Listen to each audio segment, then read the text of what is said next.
military liaison between the Pentagon and NASA.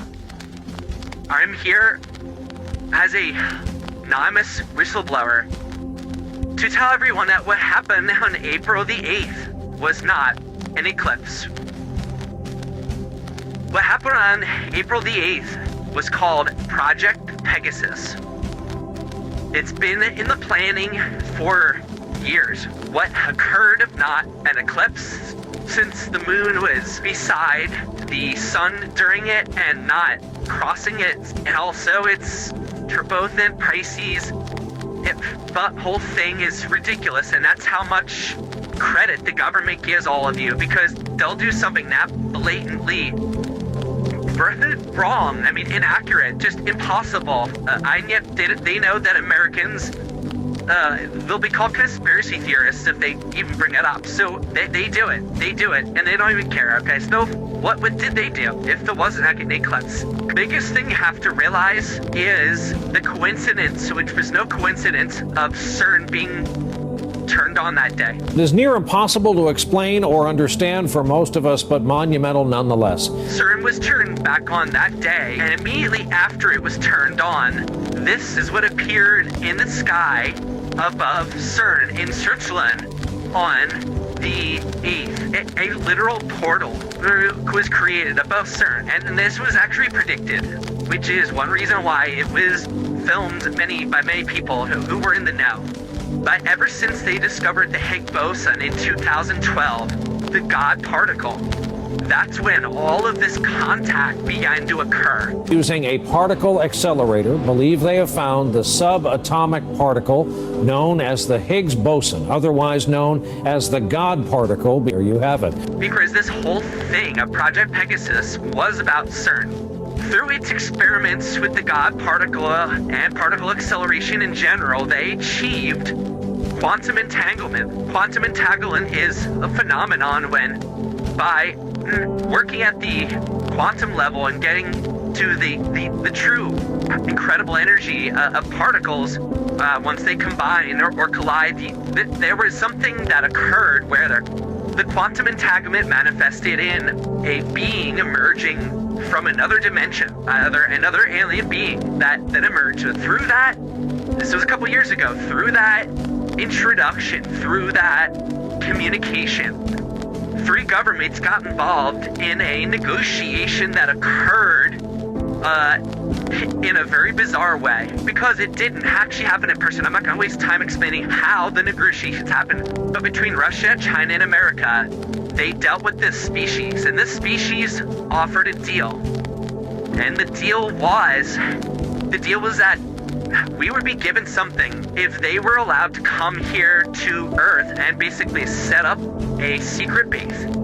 What did we get, and what's their secret base about? Okay, I'll just quickly tell you. What we got was AI. Think about it. Didn't AI emerge out of nowhere in 2023? And didn't it emerge, not just out of nowhere, in an incredibly mature, sophisticated level of complexity that kind of makes sense for a new technology? And even now, 1 year into it, a year and a half into it, whatever we're at, it's getting scary what it can do. It's indistinguishable from reality in some cases. Okay, so that's where we're at 2 years into AI, and that's because AI, like a lot of our technology, like the microchip and other things that we got from Roswell and the Grace, this is another technology from another higher level species. And let me just add this, for those who think that AI is about making funny pictures or interesting videos and stuff, sure, it can do that, and that is the consumer-facing end of this technology. But if you knew the intent of AI in terms of how it will impact your everyday life very soon, you might take a gun to your head and blow your brains out. It is that radical of a shift what the government intends to do with this shiny toy called AI. So that's what we got. In return, they got basically the southern half of Antarctica, below the South Pole. And that is what, first things first, what the hell happened if not an actual eclipse? Well, a couple things. Number one, they required, in order to do this, and when I say do this, the event to happen on the 8th was the alien species coming through to our dimension. In order to come through, they required a few things. Number one, they required loosh. What is loosh? Loosh is the energy expended and exhibited by human beings when they are collectively excited and focused on something, like at a rock concert or during church or something like that. Oh, it's emotional. I can't explain why, but it is. We had tears, we had screams, we had fireworks.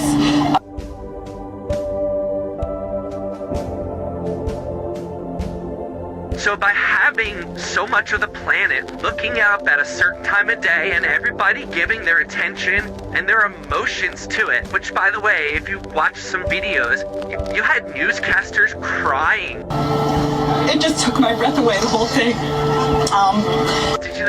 That was a bit odd that they were crying, and the reason they were crying was because it was an incredibly emotional thing, because the aliens made it so.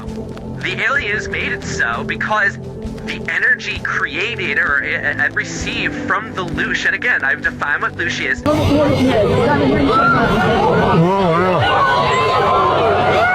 Whoa, look at that. What's that all about? That loosh energy, coupled with the energy of the sun, allowed them at the time of the quote-unquote eclipse for their mothership, which is what that circle was. It wasn't a moon. Their mothership came out of nowhere, entered into the area of the sun, stopped. Did you notice how it stopped for an inordinate amount of time in the center when it should have been continuing at the very slow crawl rate that the moon typically does?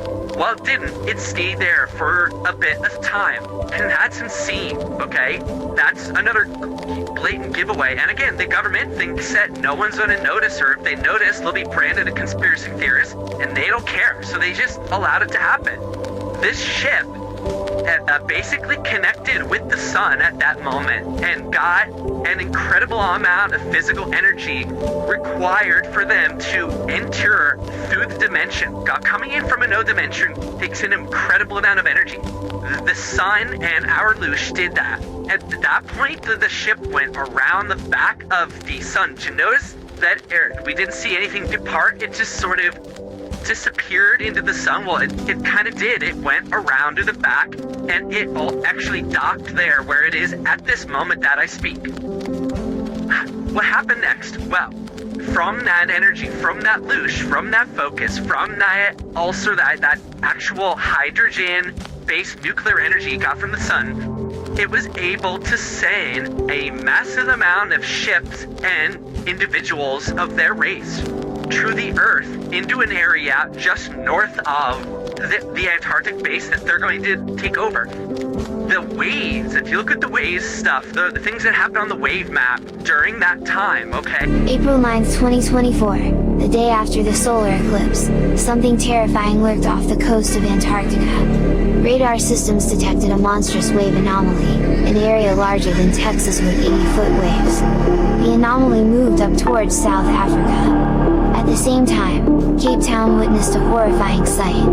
The ocean receded dramatically, as if dragged away by some unseen force. Beaches were left exposed, waves vanished. What really happened? A glitch in the system? A creature? Or something yet to be seen? And they had the audacity to tell the public it was a glitch. It wasn't a glitch because there is tons of video and evidence of people in South Africa running from, mini tsunami level waves that were created by these ships becoming USOs, going underwater. And from doing that and establishing themselves there, they were able to then make their move to the southern part of Antarctica. They also took animals. We're going to talk to Jason about some of the changes that we've heard. Birds making more noises. And it's fun to see all the animals act up. Anything you noticed with the animals as you were sitting back there just a minute ago? They get very active now. The fish were jumping out of the water a lot. Animals were a big part of the deal. Of course, taking humans was off the table from our governments, but they allowed that animals to be taken, and animals reacted weirdly during this quote-unquote eclipse. Also, the government is presently asking for reports of animal behavior because they know exactly what's going on and they want to know how it affected them. The reason why there was disasters declared and all the National Guard and all that was because the government doesn't know if they can trust these people, okay? They're still getting to know them, and we didn't know what would happen, really. We were told the government's with, man, we have it all on paper. I mean, I have packets of reports about what we were told by this species of what happened, but we had to be prepared in case it got crazy, in case something went off script, in case there was some invasion. I mean, we had to prepare for the worst because we didn't know if we could trust. I think the craziest secret that I have to divulge, though, about this whole thing is that the two rockets that NASA shot on the coincidentally to quote-unquote observe what was the official narrative. Well, guess what, people?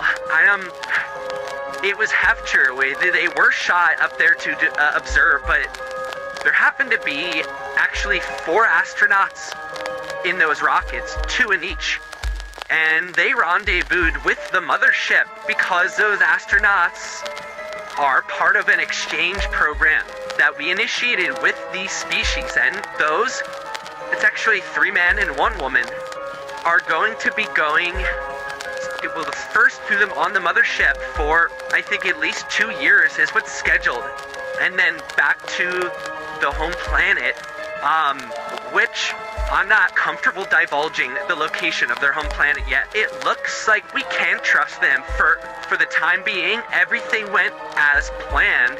And again, the fact is that the public doesn't have a frickin' clue that what they just witnessed was essentially the first incursion, I call it an incursion, of a alien race onto our sovereign, planet, and they now have a piece of it. And what they do next, we have no idea.